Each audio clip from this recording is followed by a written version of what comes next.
perkenalkan, nama saya Melena Arifin. Saya dari Prodi D3 Kesekretariatan. Di sini saya akan menjelaskan tentang komunikasi eksternal dengan submateri 8. Dan yang pertama, apa itu komunikasi eksternal?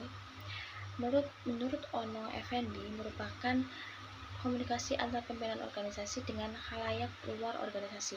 Jadi, dari teori tersebut dapat disimpulkan bahwa komunikasi eksternal adalah komunikasi antar pimpinan organisasi atau lembaga dengan khalayak luar atau secara umum.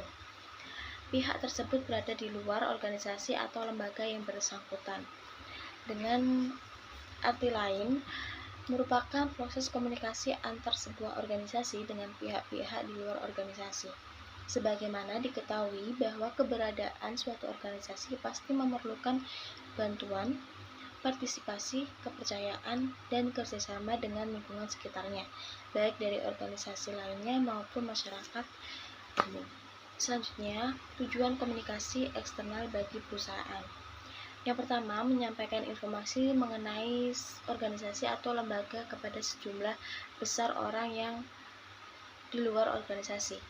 Kedua, mendapatkan pengertian, rasa percaya, dan bantuan kerjasama dari publik eksternal perusahaan.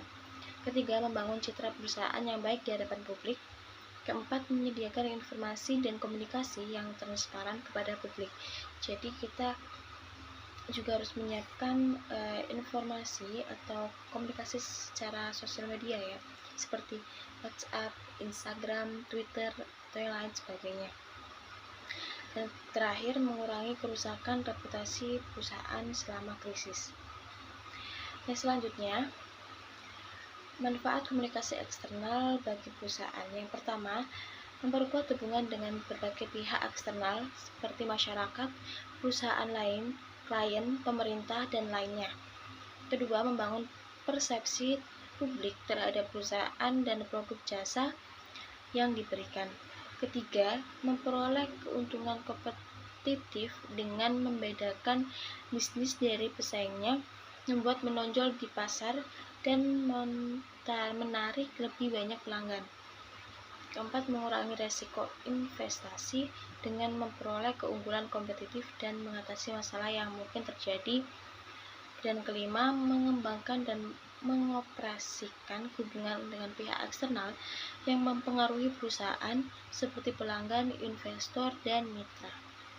Selanjutnya, manfaat komunikasi eksternal. Yang pertama, mengembangkan hubungan masyarakat. Kedua, mengkomunikasikan dan memanfaatkan informasi. Ketiga, membangun identitas merek. Keempat, mengoptimalkan jaringan eksternal. Dan kelima, hubungan baik dengan pemerek.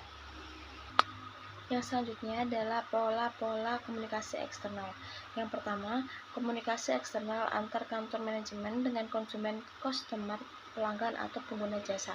Yang kedua, komunikasi eksternal antara kantor dengan pemegang saham. Yang ketiga, komunikasi eksternal antara kantor dengan masyarakat umum. Keempat, komunikasi eksternal kantor dengan pemerintah. Dan yang terakhir, komunikasi eksternal antar kantor dengan pers atau media. Selanjutnya yaitu media komunikasi eksternal. Yang pertama, publisitas dan media relation. Kedua, special event. Ketiga, corporate advertising. Keempat, newsletter. Kelima, biro khusus jurus bicara. Keempat, charitable contributions. Ketujuh, thanks you note and letters. Ke-8, audiovisual endorsement. Dan ke-9, sponsorship. Selanjutnya, strategi komunikasi eksternal. Yang pertama, perencanaan strategis. Jadi kita harus merencanakan bagaimana caranya perusahaan kita tuh naik, seperti itu.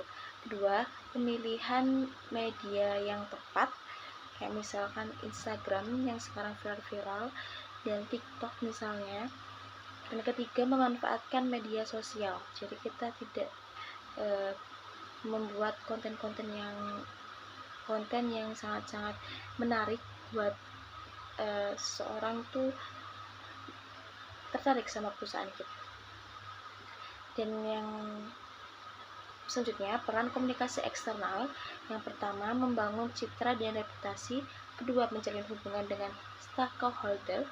5. Krisis manajemen. Keempat, meningkatkan kesadaran publik. Dan yang terakhir, tips efektif komunikasi eksternal. Yang pertama, jelas dan transparan. Yang kedua, adaptasi pesan. Yang ketiga, aktif di media sosial. Dan yang keempat, konsisten komunikasi. Sekian yang saya dapat melakukan materi komunikasi eksternal. Wassalamualaikum warahmatullahi wabarakatuh.